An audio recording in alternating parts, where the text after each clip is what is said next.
मातृबुद्धि से अंत ज्ञात हो उन्नत शिखरों सहित नगेश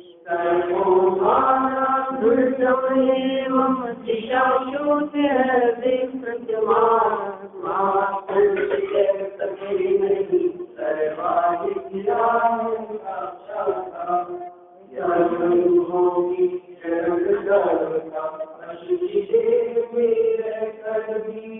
नहीं होता है ऐसी दशा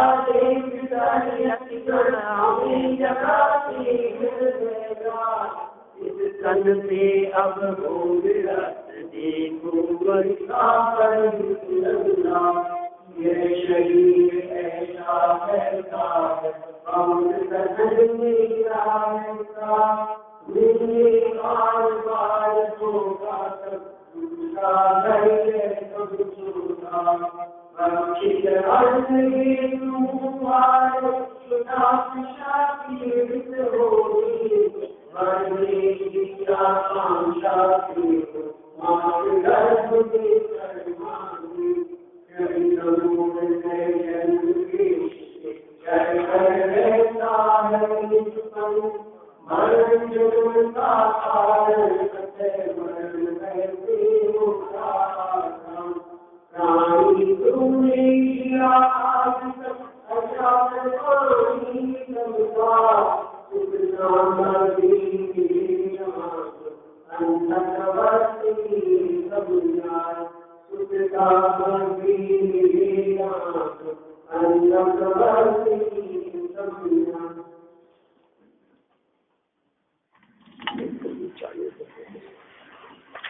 धर्म प्राप्ति का क्या विधान है, इसके संदर्भ में यहाँ बात कही जा रही थी।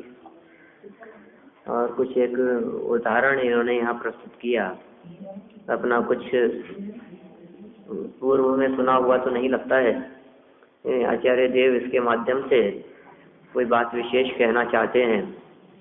देखिए, अपन इस प्रकरण को पढ़ते हैं थोड़ा आगे। ये तो हो गया था ना अपना। अपन इसको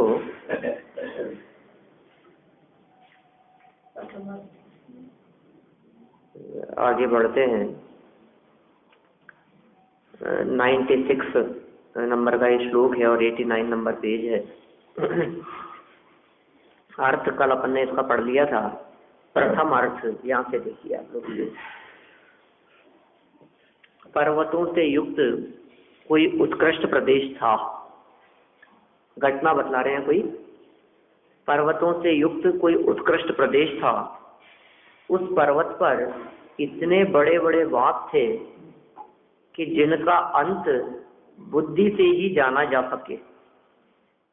इतने लंबे लंबे बाग थे और उनके शिखर मानो शोभा के लिए ऊंचाई रूपी धन से युक्त होने के कारण अत्यंत ऊंचे थे और उन तक पहुंचने का मार्ग अत्यंत विस्तृत था, वहां तक पहुंचने का। परंतु सर्पाधिक के कारण शत्रुओं के लिए अत्यंत दुर्गम था। बहुत दूरी भी थी और बहुत दुर्गम भी था और पहुंचना आसान काम नहीं था। उस मार्ग में दिशाओं की शुद्धि नहीं थी, माने दिशाएं स्पष्ट ज्ञात नहीं होती थी। अर्थात वह प्रदेश सर्वसाधारण के लिए अज्ञात और विषम था।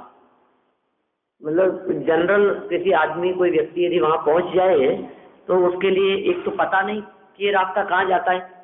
जैसे मान लीजिए किसी सीधे सीधे रास्ते पर चलते हुए कभी कभी हमारी गाड़ी किसी एक ऐसे मार्ग में चली जाए कि जहां हमारे को कोई पता ही नहीं लगे कि कौन सा रास्ता आ गया। जितने लोग हमारे साथ में बैठे हैं गाड़ी में, कोई उस रास्ते को पहचान नहीं सके कि अरे कौन सा रास्ता आ गया है, कहाँ बढ़ गए अपन, कौन सी गली चूक गए, कौन से रास्ता भटक गए और किधर निकल आए हैं। और दूसरी बात, अज्ञात हो तो ठीक है, विषम और विपरीत है, विरुद्ध है, फिर भी किसी राजा के सरवार्य नामक मंत्री ने वहां जाकर उसे प्रत्यक्ष देखा। इस प्रकार प्रथम अर्थ में सरवार्य मंत्री की प्रशंसा की है। अब दूसरा अर्थ, प्रदिश्यते, अर्थात जिसमें पर को संबोधित किया जाए, ऐसा प्रदेश रूपी धर्म उत्कृष्ट है। क्योंकि लोग लक्ष्मी के लिए राजाओं को मस्तक झुकाते हैं, यह धर्म का ही फल है। वे राजा इक्ष्वाकु आदि वंश के धारक हैं, बुद्धि के पार को प्राप्त हुए हैं, माने अत्यंत बुद्धिमान हैं, महान हैं और धन के विपुल भंडार के धारी हैं वे राजा। और वे राजा जिस धर्म के होने से प्रधान होते हैं, उस धर्म रूप प्रदेश तक पहुंचने का मार्ग दान व्रतादि के भेदों से अनेक प्रकार का है, वांछा रहित है और भुजंगों अर्थात कामी पुरुषों के लिए दुर्गम है, अगोचर है।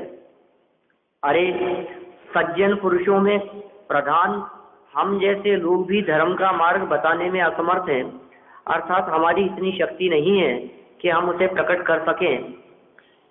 समस्त आर्य अर्थात गणधरादि पुरुषों द्वारा अथवा सबके द्वारा पूज्य ऐसे सर्वार्य अर्थात सर्वज्ञ देव द्वारा धर्म का मार्ग प्रकट किया गया है तथा यही मार्ग सबके द्वारा प्रतीति करने योग्य है।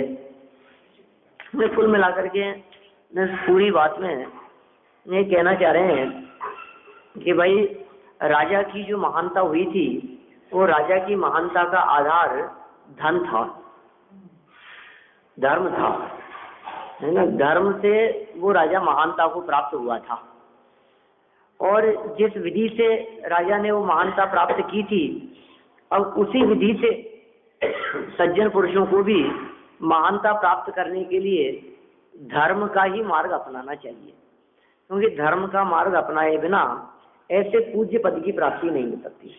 और कौन से धर्म का मार्ग अपनाए, तो इन्होंने कहा जिस मार्ग को सर्वज्ञ देव द्वारा बताया गया हो, जो सबके द्वारा प्रतीति करने योग्य हो, ऐसी लाइन आई ना इसमें, सर्वज्ञ देव द्वारा धर्म का मार्ग प्रकट किया गया है, अंतिम लाइन ऐसी दी है।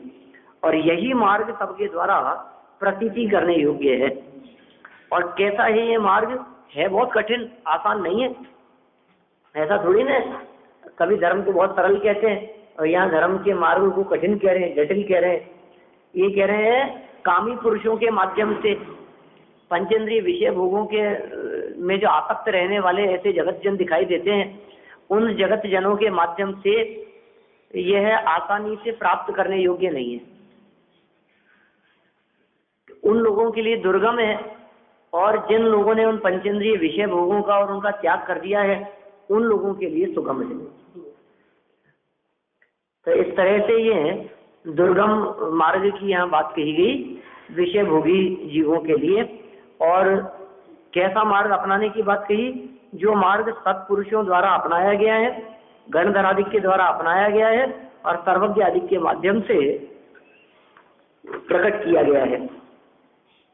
देखिए इसका भावार्थ, यहाँ प्रथम अर्थ में सर्वार्य नामक मंत्री की प्रशंसा की गई है और दूसरे अर्थ में धर्म का फल एवं धर्म का मार्ग प्रकट करने वालों का स्वरूप कहा गया है। धर्म का मार्ग प्रकट करने वालों का ये ऐसा ही स्वरूप है। अब यतियों का परहित के प्रति अनुराग, एक नया पॉइंट यहाँ से शुरू करते हैं। यति जो है, ऋषि मुनि त्यागी यति, उनका परहित के प्रति अनुराग है, जिसके कारण जगत के दुखी जीवों को देखकर उनके उपकार की बात करते हैं। अभी चर्चा इसी तरह की चलने वाली है कुछ अच्छी। मैंने समझिए आप इस शरीर को देख करके विरक्ति उत्पन्न करने की बात कहेंगे, फिर आगे शरीर को आपदाओं का स्थान कहा है आगे वाले छंद में, फिर आगे फिर वो दुखों की थोड़ी बहुत चर्चा की, गर्भावस्था के दुख बतलाए हैं, अज्ञानी की मूर्खता, कामजन्य वेदना, ये सारे प्रकरण बहुत मतलब उसी दिशा में वापस बढ़ रहे हैं। फिर वैराग्य की चर्चा करके ये कह रहे हैं शरीर आदि के प्रति वैराग्य उत्पन्न करके जीव को धर्म और धर्म का मार्ग दिखाने वाले मुनिराज का वर्णन करते हैं। क्या कर रहे हैं? शरीर आदि के प्रति वैराग्य उत्पन्न करके देह के प्रति जिस किसी प्रकार हमारे को वैराग्य उत्पन्न हो जावे, महामुनिराज कर रहे हैं ये काम। क्या काम कर रहे हैं महामुनिराज? शरीर के प्रति वैराग्य उत्पन्न करने का काम करते हैं। माने हमारे हृदय में देह के प्रति वैराग्य उत्पन्न हो जाए। राग का विपरीत है वैराग्य, वैराग्य। राग्य मतलब तो होता है राग, और वैराग्य माने राग से विपरीत अवस्था का नाम है वैराग्य। माने राग टूट जाना, देह के प्रति राग तोड़ाने के लिए, देह के प्रति ममत्व तोड़ाने के लिए जो प्रयास किए जाएं, उन प्रयासों का नाम है वैराग्य। तो शरीर आदि के प्रति वैराग्य उत्पन्न करके जीव को धर्म और धर्म का मार्ग दिखलाने वाले मुनिराजों का मुनिराज ये वर्णन करते हैं। उन मुनिराज को फल की कुछ भी इच्छा नहीं है, पर का उपकार करने के लिए ही उनकी प्रवृत्ति होती है, क्योंकि परोपकाराय सताम ही चेष्टितम, ऐसा नीति का वचन है। यह बात आगामी छंद में कहते हैं। माने क्या बात नीतिकारों का कैसा वचन कहा है? परोपकाराय सताम ही चेष्टितम।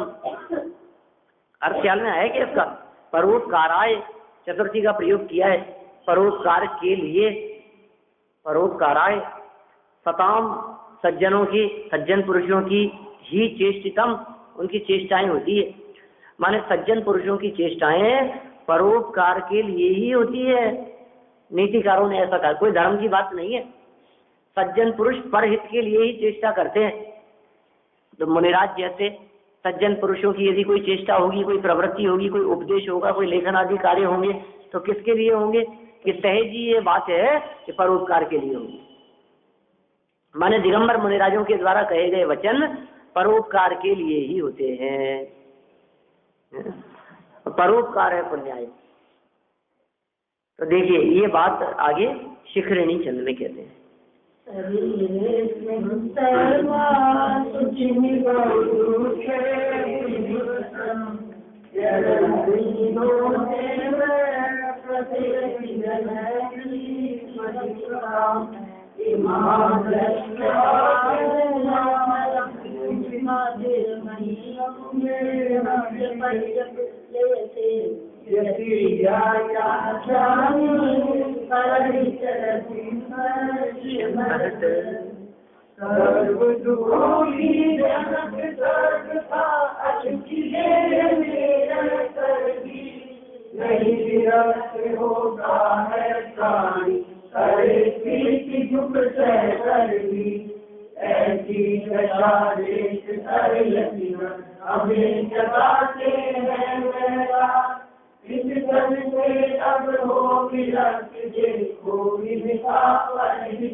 देखिए आप कैसा अनुराग है इन महामुनिराजों का।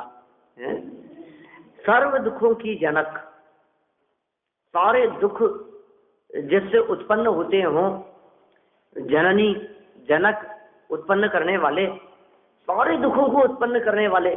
माने जगत में आपको जितने दुख दिखाई देते हैं, सर्व दुखों का जन्म यदि कहीं से होता है तो का अष्टुची देह में रहकर, इस देह में रहकर के दुखों का जन्म होता है।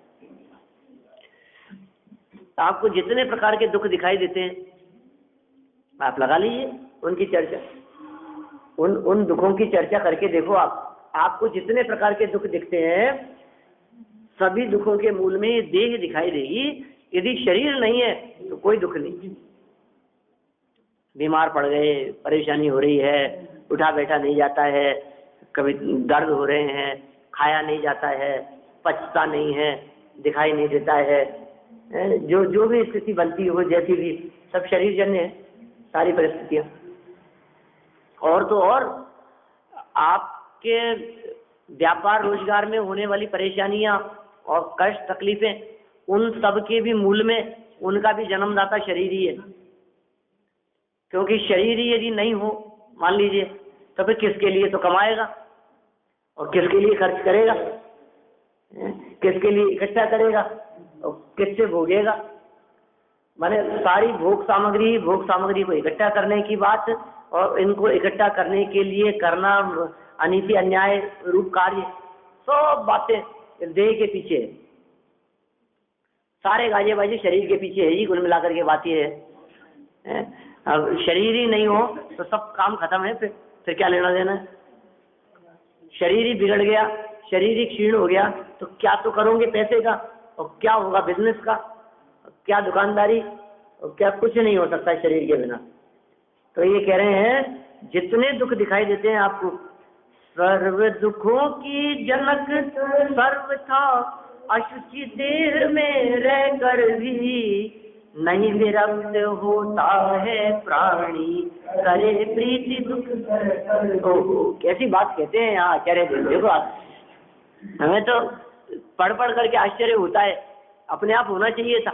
आचार्य देव दिखाते हैं तो आश्चर्य होता है कि यार कैसी दशा है वास्तव में। देखो आप, सर्वथा अशुचि, सर्वथा एकांत रूप से, हम तो अनेकांतवादी हैं, राशि जिसको अच्छी भी कहो, कैसे अच्छी कहें, सब तरह से दुखों का मूल है, दुखों की जनक है, अशुचि है, अपवित्र है, और इस देह में निवास करके भी, इस शरीर में रह करके भी विरक्त नहीं होता, विरक्ति नहीं हुई इसको। क्या कह रहे हैं, शरीर में रह करके भी जो दुख का कारण है, अरे जो हमारे को तकलीफ देता है उससे तो विरक्ति हो जाती है। कई बार कहते हैं ना इस तरह से, अरे साहब हमने देख लिया, अब तो नफरत होगा, हमारे चित्त से उतर गए हो। कभी कभी किसी के बारे में इस तरह के कथन कर दिए जाते हैं, किसी की विपरीत चलती हुई परिस्थिति देखकर, हमारे विरुद्ध उसका व्यवहार देखकर, हमारे प्रतिकूल किसी व्यक्ति का व्यवहार देख करके हमारे मन से कोई व्यक्ति उतर जाया करते हैं। तो ये कह रहे हैं, अरे पूरी जिंदगी हो गई तुम्हारे विरुद्ध इसको चलते हुए, तुम्हारे मन से नहीं उतरा है। कोई व्यक्ति थोड़ा सा तुम्हारे विपरीत शब्द बोल दे रहे तो तुम कहते हो, अरे देख लिया साहब, उस परिस्थिति में उनको, उस घटना में देख लिया, हमारे तो मन से उतर गए, अब नहीं बस। ये तुम्हारे मन से क्यों नहीं उतर रहा है जो तुम्हारे को तकलीफ दे रहा है? और कब से दे रहा है? कि जब से तुमने होश संभाला है, जब से तुम थोड़ा सा समझने लगे हो है, तब से ही लग रहा है कि यही है वास्तव में दुख का मूल। और कैसा है, अशुचि है, इससे विरक्त हो जाना चाहिए था, नहीं विरक्त होता है प्राणी, करे प्रीति दुख सहकर भी, और दुख को सहकर के भी प्रीति करता है, सह रहा है दुख को, और फिर भी कोई बात नहीं, अपना ही शरीर है, अब क्या करें, जैसा चल रही है गाड़ी। और फिर इसको छोड़ करके अपने आप को इससे भिन्न अनुभव ही नहीं करता, शरीर से भिन्न अपने आप को अनुभव ही नहीं करता, इसलिए शरीर की क्रिया प्रवृत्ति में ही निरंतर उलझा रहता है, फंसा रहता है, और इसको बनाए रहता है। ऐसी दशा देखकर यतिगण, ऐसी दशा देखकर यतिगण हमें जगाते हैं वैराग। ऐसी दशा देख कर, देख शरीर की वजह से दुख पा रहा है, आज देख शरीर नहीं होता तेरे को तकलीफ नहीं होती, तेरे सर दर्द हो रहा है तो सर की वजह से है ना। सर ही नहीं होगा तो सर दर्द कैसे होगा बता। घुटने दर्द हो रहे हैं, चल एक काम करते हैं, घुटने निकाल देते हैं। अब न रहेंगे घुटने तो न रहेगा घुटनों का दर्द, बोलो ऐसी दशा है कि नहीं। कई बार ऐसा नहीं करते हैं डॉक्टर वगैरह, कोई सर्जन, किसी उंगली के कारण तुम्हारे को बहुत तकलीफ है तो वो, और बहुत ज्यादा वो उसमें जहर फैल गया है तो वो उंगली को ही काट देते कि न रहेगी उंगली और न रहेगा उंगली का इन्फेक्शन है, न रहेगा उससे तकलीफ। सब चिंता मत करो आप, इसको ही जड़ से उखाड़ दिया हमने, तो अलग कर दिया उसको। तो क्यों कि आपकी उस बीमारी को मिटाने के लिए, तो बीमारी जहाँ थी उसको ही मिटा दिया। तो ऐसे ही आचार्य देव कह रहे हैं कि तुम्हारी बीमारी जो है, उस बीमारी का मूल कारण है शरीर, दुखों को भोगने का माध्यम है, कष्ट को भोगने का माध्यम है, और शरीर के प्रति कष्ट भोगता हुआ भी तू प्रीति करता रहता है। इसलिए तेरी ऐसी दशा देख करके जो मुनिराज हैं वो जगाते हैं वैराग जगाते हैं, राग से टूटने की बात करते हैं, राग से छूटने की प्रेरणा देते हैं, और राग से भिन्न, इस देह से भिन्न अंदर में मौजूद एक जो चैतन्य तत्व है उसकी महिमा और उसके गीत गाकर उसकी तरफ तेरे चित्त को आकर्षित करने का प्रयास करते हैं, क्योंकि उसकी तरफ जुड़ना इससे छूटने पर होता है। तो देह से विरक्त होगा तो चैतन्य के प्रति अनुरागी होगा, चैतन्य के प्रति अनुराग माने देह से विरक्त, दोनों एक सिक्के के दो पहलू हैं। इस तन से अब हो विरक्त, देखो इनका परहित अनुराग। इस तन से विरक्त होने की जो प्रेरणा दे रहे हैं ये महामुनिराजों का परहित का अनुराग ही समझना चाहिए। हमारे प्रति अत्यंत करुणा करके, अत्यंत प्रीति करके दिगंबर संतों ने ऐसी बात कही है। अर्थ देखिए इसका, सर्व प्रकार से अपवित्र और अनेक शारीरिक व मानसिक दुखों वाले इस शरीर में रहता हुआ यह संसारी जीव इससे विरक्त नहीं होता। ओहो, क्या कह रहे हैं? सर्व प्रकार से अपवित्र, अशुचि, घृणा उत्पन्न करने वाला, भीतर यातम जगत में और ना ही इसके समान घृणा करने वाला जगत में और कोई पदार्थ है ही नहीं, दिखाई नहीं देता है। कहते हैं अनेक शारीरिक और मानसिक दुखों वाला ये शरीर कैसा है? अपवित्र है, शारीरिक दुखों वाला है और मानसिक दुखों वाला है। शरीर से ही मानसिक दुख भी है, शरीर से शारीरिक दुख तो है ही। इस शरीर की चिंता न हुए तो मानसिक दुखों का भी जन्म नहीं होता। मानसिक दुख किस वजह से है बोलो? अरे साहब मेरे को तो ऐसा लगता है ये ऐसी स्थिति बन जाएगी तो मेरा क्या होगा, आज मेरे को ऐसी दिखाई दे रही है, ये बीमारी यदि बढ़ गई तो अब कैसे दुखी हो रहा है? बीमारी बढ़ी नहीं है, यदि बढ़ गई क्या? इनकी दशा देख करके मेरे को लग रहा है भाई काल यदि मेरी ऐसी दशा हो जाएगी तो मैं तो भैया अपन तो रह नहीं सकते।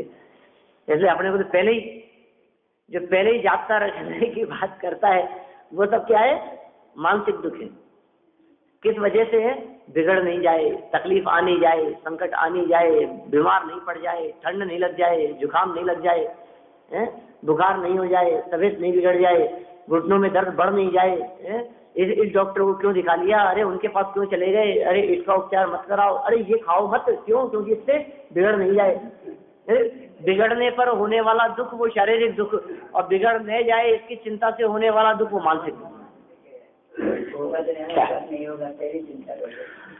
माने बिगड़ने पर शरीर ही बिगड़ गया, तकलीफ ही हो रही है, वेदना हो रही है, तो ये जो दुख है इस दुख को तो कहेंगे हम शारीरिक दुख। आदि नहीं, ये तो व्याधि है। और आदि क्या है? मानसिक दुख। वो मानसिक दुख क्या है? अरे संभल करके रहो, सावधान रहो, ज्यादा धूप में मत बैठो, क्यों? ये काला हो जाएगा, काले हो जाओगे। अब ज्यादा धूप में अब काले थोड़ी ना हो गए हैं, ये हो जाओगे। अरे नहीं इतना टीवी मत देखा करो, आंखें खराब हो जाएगी। क्या? इतना पैदल चलना भी ठीक नहीं है, थोड़ा बहुत घूमो वहां तक तो ठीक है, तो ज्यादा ही पैदल चलते हो। मैंने देखो कितना सोचता है व्यक्ति कानों के बारे में, पैरों के बारे में, आंखों के बारे में, भोजन के बारे में। ज्यादा मत खाओ कि नहीं इतना कम खाओगे तो शरीर कैसे चलेगा, और इतना ज्यादा खाओगे तो बिगड़ जाएगा। अब देखो कम खाएं तो शरीर की चिंता, और ज्यादा खाएं तो शरीर की चिंता। ज्यादा नमक लेवें तो चिंता, बिना नमक का खाएं, मतलब इसकी चिंता के कारण जो परेशान रहता है वो सारे के सारे दुख मानसिक दुख है। और इन मानसिक दुखों के भी पीछे जो कारण दिखाई देता है वो कारण शरीर ही है। शारीरिक दुखों के पीछे भी शरीर और मानसिक दुखों के पीछे भी शरीर ही है। तो देखिए ये कहते हैं शारीरिक व मानसिक दुखों वाले इस शरीर में रहता हुआ यह संसारी जीव इससे विरक्त नहीं होता, अपितु इसे देखकर अधिक प्रीति करता है, देख देख करके राजी होता है, आईना देख देख करके, और ऊपर से लीपा पोती करके ऐसा समझता है अरे वाह अब तो अच्छा हो गया, और फिर शर्ट ऐसे डालेगा, पल्ला ऐसे करेगा, शॉल ऐसे ओढ़ेगा, मतलब फिर कैसा लगता है, अब कैसा देख रहा हूँ, क्या क्या दम है इसमें। अब ऊपर से लगा लगा करके चश्मा खरीदने के लिए जाएगा, 10 चश्मे बदल बदल करके देखेगा, इसमें कैसा लगता हूँ, इसमें कैसा लगता है, इसमें कैसे दिखता है, इसमें कैसा है। ये जूते खरीदने में, शर्ट खरीदने में, है शरीर के उपचार करने में जितने साधन दिखाई देते हैं बदल बदल करके और चेंज कर कर करके हैं, और जितने शोरूमों में चले सब जगह ट्रायल रूम, और वो कहते नहीं आप ट्राई करके तो देखो, आप चेंज करके बदल के, अरे साहब आपके ऊपर खिलेगा, क्या खिलेगा आपके ऊपर। यहाँ कह रहे हैं भैया आपके ऊपर इसमें मुझे खिलाई है, हाँ और साहब आपके ऊपर तो ये, और इतने मार्केटिंग स्किल्स इतने होते हैं हम लोगों में, इतने चतुर होते हैं वो, आपने जिस पर हाथ रख दिया उसी की प्रशंसा करेंगे। आपने जिसके बारे में कह दिया कि ये शायद थोड़ा सा, अजय साहब ये तो बहुत अच्छा लग रहा है, ये तो आपके ऊपर बिल्कुल, आपके ऊपर तो बिल्कुल जचने वाला है।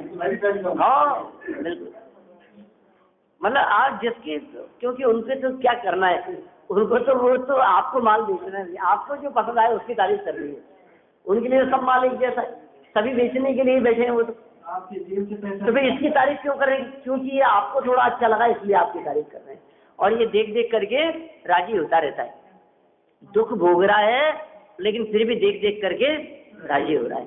ये कह रहे हैं यहाँ पर, देखो क्या लाइन दी है, अपितु इसे देखकर अति प्रीति करता है, शरीर को देख करके, देह को देख करके, इसकी अवस्थाओं को देख करके अति प्रीति करता है। क्या यह जीव इस शरीर को देखकर अधिक प्रीति नहीं करता, अपितु अवश्य ही करता है।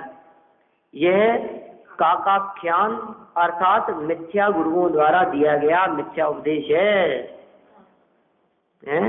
परंतु काकाख्यान समझिए आप, कौवे की तरह, कव्य के द्वारा कहा गया व्याख्यान है, यानी कव्य की बोली जिस तरह से रुचिकर नहीं है, अच्छी नहीं है, उस तरह से किसी के द्वारा दिया गया मिथ्योपदेश है। परंतु महामुनिराज इन जीवों को भी सारभूत उपदेश देकर देह से विरक्त करने का प्रयत्न करते हैं। महामुनिराज सारभूत उपदेश दे रहे हैं, मार्मिक उपदेश देकर शरीर से विरक्ति करने का प्रयत्न कर रहे हैं, कोशिश ये कर रहे हैं कि ये शरीर से विरक्त हो जाए। किस प्रकार विरक्त हो जाए, कैसे विरक्त हो जाए, ऐसा उपदेश दे रहे हैं इसको कि भैया ये जो देह है ये तेरे दुख का कारण दिखाई देती है, जिस देह को तू सुंदर देख रहा है ये सुंदरता ऊपर ऊपर से दिखाई दे रही है, और ये सुंदरता भी सदा काल नहीं है। आप देखिए, बहुत बालक अवस्था, बहुत छोटी अवस्था में भी अति सुंदर नहीं दिखता, और बहुत बड़ा हो जाने पर वृद्धावस्था में भी अति सुंदर नहीं दिखता, और युवा अवस्था में अपने आप को सुंदर समझता है तो भी सदा काल सुंदर नहीं रहता। जब थोड़ा सा नहा धो करके तैयार होकर के थोड़ा सा आंच के सामने खड़ा होता है तब कदाचित थोड़ा सा सुंदर दिखता है, काम नाम में उलझा थका हारा ऐसी अवस्था में स्वयं कहाँ सुंदर दिखता है। तो कभी कदाचित दिखाई देने वाली अवस्था से तो अपने आप को सुंदर मानता है, और जो बिगड़ी हुई अवस्था रहती है, सोता पड़ा रहे उस समय सुंदर नहीं दिखता, सो करके उठे तो सुंदर नहीं दिखता, बिना नहाए इधर उधर घूम रहा हो तो सुंदर नहीं दिखता है, नहा धो करके निकलने पर थोड़ा सा कदाचित दिखाई देवे, और फिर काम धाम करने के बाद में जो थका हारा दिखाई देवे तब बदसूरत दिखाई देता है। थोड़ी सी शेव बढ़ जाए तो अच्छा नहीं लगता है, बाल बिगड़े हो तो अच्छा नहीं लगता है, थोड़ा पसीनों से लथपथ हो तो नहीं अच्छा लगता है। आप सोचो, निरंतर तो अशुचि अपवित्री दिखाई देता है, तो कह रहे तेरे अंदर में भरा क्या है, ऊपर से जो चमक दिखाई देती है ये थोड़ी बहुत देर की चमक, ये थोड़ी बहुत देर की सुंदरता, ये सुंदरता भी 10-5 मिनट घंटा आध घंटा की है और कोई दम नहीं है इसमें। एक दांत निकला और स्वरूप बिगड़ जाता है, कह रहे अच्छा नहीं लगता, अब बोलो आप मुंह छिपाते फिरते क्या करें, कैसी स्थिति हो जाती है, हिलने लग जाते हैं दांत, झड़ने लग जाते हैं बाल, और आधे काले से सफेद हो गए, आगे उतर गए, फिर कभी बढ़ जाते हैं तो बुरे नहीं लगते, फिर नाई काट देता है तो ज्यादा कट जाते हैं तो नहीं अच्छे लगते। क्या दशा है इस शरीर की, है? कभी नाखून बढ़ जाते हैं, कभी दांत पीले हो जाते हैं, कभी दांत खराब हो जाते हैं, कभी कुछ फोड़े फुंसी आदि हो जाए, कुछ ऐसा बिगड़ता हुआ दिखाई देता है। कहा सुंदरता के बारे में विचार करता है उसकी, और फिर जो दिखाई देता है ऊपर से चमकदार, वो भी ऊपर ऊपर ही है, उसमें भी थोड़ी सी परत ऊपर से उतर जाए तो फिर वो ही दिखाई देता है। या सम जगत में और ना ही, और कोई है ही नहीं इसके समान ग्रहण करने वाला पदार्थ। आप देखो इस तन में भरा क्या है, मलमूत्र अपवित्र पदार्थ भरे हैं इसमें, मल ही भरा है इसमें, अपवित्रताएं ही भरी है इसमें, हड्डियां हैं, खून है, मांस है, मज्जा है, श्लेष में है, कफ है, ये सब चीजें भरी है देह में अंदर। नवद्वार भय घिनकारी। तो आचार्य देव ऐसे उपदेश के माध्यम से, ऐसा उपदेश दे करके, अत्यंत दयावान होकर के क्या कह रहे हैं, इससे विरक्त होने की प्रेरणा देते हैं। सारभूत उपदेश देकर शरीर से विरक्त करने का प्रयत्न करते हैं। महामुनियों का परहित के प्रति ऐसा अनुराग देखने योग्य ही है। अरे महामुनिराजों का जो परहित के प्रति ऐसा अनुराग दिखाई देता है, यह अनुराग देखने योग्य दिखाई देता है। क्यों किया उन्होंने ऐसा काम? उनको क्या पड़ी थी? स्वयं देह से भिन्न आत्मा का अनुभव करते और मुक्ति में जाकर के विराजमान होते, विद्यालय में जाकर के, उनको क्या लेना देना था? लेकिन भैया जगत के जीव भी इस बात को समझे, इस बात को सुने, इस बात को स्वीकार करें। जिस तत्व को हमने प्राप्त किया है, जिस चीज का अनुभव हमने किया है, जो अतीन्द्रिय आनंद का वेदन हम कर रहे हैं, जो हम दुखों से मुक्त हो गए हैं, ऐसे ही दुखों से मुक्ति इनको भी मिले, ये भी दुखों से विरक्त हो जाएं, ऐसी भावना, अत्यंत विरक्ति की भावना से उन्होंने उपदेश दिया है। कि इनको समझाएगा कौन? ये समझते नहीं है बेचारे। विषय कषायों में तो स्वयं रचे पचे हैं, और विषय कषाय की चर्चाएं करने वाले भी बहुत हैं, और उसका प्राचार्यत्व करने वाले भी बहुत मिलेंगे दुनिया में। स्वयं फंसे हैं, आसपास का माहौल रहता है, उपदेश देने वाले ऐसे हैं, उसमें ऐसे ही टीवी सीरियल पिक्चर आदि वैसे ही हैं, न्यूज़पेपर्स उसी तरह के, वैसे ही उपदेश देने वाले, वैसे ही चर्चा करने वाले, वैसा ही माहौल, पंचेंद्रिय विषय भोगों में फंसाने वाले, उलझाने वाले लोग ही, तो सब तरफ ऐसा माहौल है। तो ऐसे माहौल से बचकर, जो चर्चाएं इसने कभी सुनी नहीं है, कौन सुनाएगा बोलो? मंगतराज जी कहते हैं अब सुन ले फिर कौन सुनाए, दुर्लभ ये जिनवाणी, कौन कहेगा ये चर्चा? और आचार्य कुंद स्वामी कहते हैं, है सर्व सुध परिचित अनुभूत भोग बंधन की कथा, भोगों की कथा, बंधन की कथा, विषय कषायों की चर्चाएं, व्यापार बढ़ाने की चर्चाएं। अरे धन कमाने का उपदेश देने वाले तो ऐसे उपदेशदाता जगत में बहुत मिलेंगे। वे कहेंगे अरे मैं बताता हूँ कितना, मैं बताता हूँ कैसे पैसा कमाया जा सकता है, मैं उपदेश देता हूँ। ऐसे उपदेशदाता दुनिया में बहुत मिल जाएंगे। लेकिन धन से धर्म नहीं होए, भोंदू धन हित अग करे और अग से धन नहीं होए। क्या ये जो पंक्तियां मिलती है ज्ञानियों की कि भोंदू जगत में धन के लिए पाप करता है, लेकिन पाप से धन नहीं होता, धर्म से धन की प्राप्ति होती है, और ये धर्म से व्यस्त रहता है। इसलिए मुनिराज अत्यंत करुणा करके धर्म मार्ग में लगने के लिए अत्यंत प्रीति पूर्वक उपदेश देते हैं। ऐसा अनुराग महामुनिराजों का, उनका कोई भला थोड़ी ना हुआ है मुनिराजों का। उनको क्या मिल गया जी? रॉयल्टी मिलती होगी ग्रंथ लिखने से उनको, क्यों साहब? आचार्य कुंद को कितनी रॉयल्टी मिलती होगी जी? 5-5 ग्रंथ, और देखो आप क्या धूम मचा रखी है उनके ग्रंथों ने। आचार्य उमा स्वामी को तत्वार सूत्र, और कितने लोगों ने तो उसकी टीकाएं लिखी है, और कितनी भाषाओं में वो ट्रांसलेट हो चुका है, और जगह सारी दुनिया में, चाहे दिगंबर हो चाहे श्वेतांबर हो, तत्वार सूत्र अपने आप में एक अलग ही ग्रंथ है। उसका कुछ तो उनको मिलता होगा, कुछ हिस्सा तो जाता होगा, जितने ग्रंथ लिखते होंगे, जितने छपते होंगे, कोई बेनिफिट नहीं, कुछ लाभ नहीं। उनको वो लाभ चाहिए ही नहीं था। ये भी कम न मालूम कहाँ से पता लग गया कि इस ग्रंथ के लेखक उमा स्वामी है। ये न मालूम कहाँ से पता लग गया कि इस ग्रंथ के लेखक आचार्य कुंद हैं। अदरवाइज उन्होंने तो अपना कुछ भी नहीं लिखा, कोई बायोडाटा नहीं दिया उन्होंने कि यहाँ मेरा जन्म हुआ था, ये मेरा परिचय है और मैं ये ग्रंथ लिख रहा हूँ है, और देखो भाई मैं ये काम कर रहा हूँ। यद्यपि मेरे को कुछ चाहिए नहीं, लेकिन कम से कम मेरा नाम तो याद रखना आप लोग। एक छोटा सा भजन लिख दो तो आखिरी में अपना नाम दे। हाँ, कहीं ना कहीं जोड़ देते हैं। बोलो आप 10 लाइन का 8 लाइन का भजन लिखो तो उसके अंदर कहीं ना कहीं अपना नाम जोड़ देते हैं कि अपना नाम उसके साथ में जुड़ा रहे। इतने बड़े ग्रंथों में कहीं आचार्यों का नाम नहीं है, कहीं नहीं है, आगे से पीछे तक, प्रारंभ से लेकर अंत तक, मंगलाचरण से लेकर अंतिम प्रशस्ति तक कहीं कोई चर्चा नहीं है। उनको हित ही नहीं है, अपने बारे अपना हित इन चीजों से नहीं होता। उन्होंने ग्रंथों की रचना स्वयं के लिए नहीं की। आज हम कुछ भी लिखते हैं तो स्वयं के लिए लिखते हैं, दूसरों के लिए नहीं। और देखो असली में स्वयं के लिए लिखे आत्म कल्याण की भावना से तब तो ठीक है, लेकिन स्वयं के लिए लिखते हैं का अर्थ लोक बड़ाई के लिए लिखते हैं, यश प्रशंसा के लिए लिखते हैं।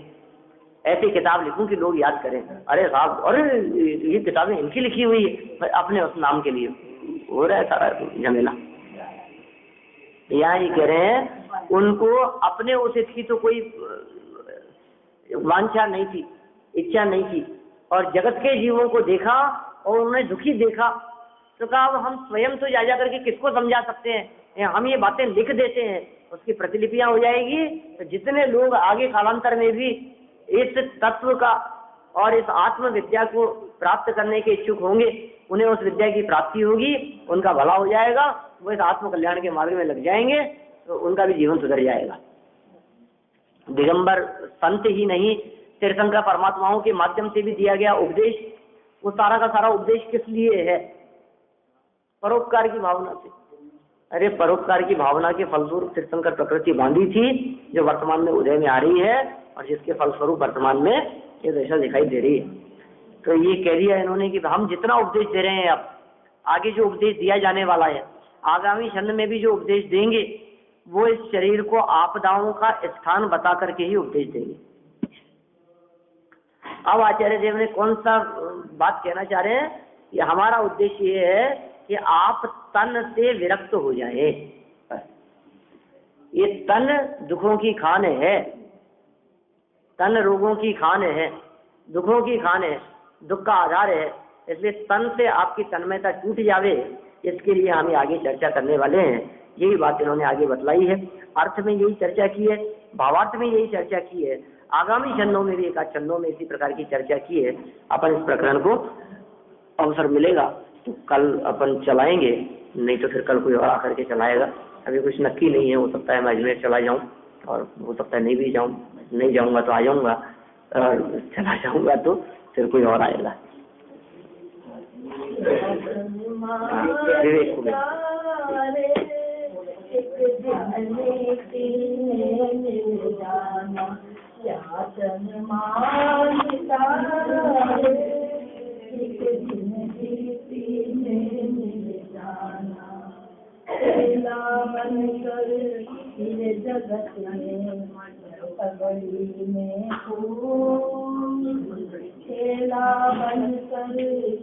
कल किया था वो भी है ना, वो उसी के आगे हो गया, अलग नहीं हुआ। मतलब कल 58 मिनट चला था और आज ये हो गया और आगे बढ़ गया उसके।